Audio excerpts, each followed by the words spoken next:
நீங்கள் பயாலஜி படிக்கணும்னா ஒரு சிங்கிள் ரூல் தெரிஞ்சால் போதும். இந்த உலகத்தில் பாக்டீரியாலேருந்து ஹியூமன்ஸ் வரைக்கும் இந்த ஒரே ஒரு ஃபார்முலா தான் ஃபாலோ பண்ணுது. ஸோ அதுக்கு பேர் தான் சென்ட்ரல் டாக்மான்னு சொல்லுவாங்க.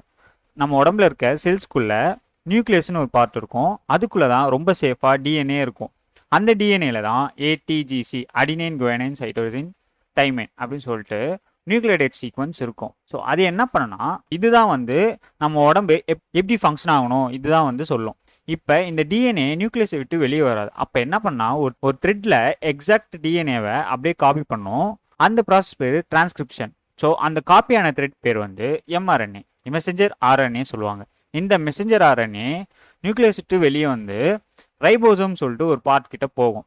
ஸோ அந்த ரைபோசோம் என்ன பண்ணுன்னா 3-3 கோடாக வந்து அந்த த்ரெட்டில் இருக்க சீக்வன்ஸை வந்து ரீட் பண்ணும். அந்த 3-3 கோட் தான் வந்து கோடான்னு சொல்லுவாங்க. அந்த கோடான் தான் வந்து அமினோ ஆசிடாக கன்வெர்ட் ஆகும். இந்த ப்ராசஸ் பேர் வந்து டிரான்ஸ்லேஷன் சொல்லுவாங்க.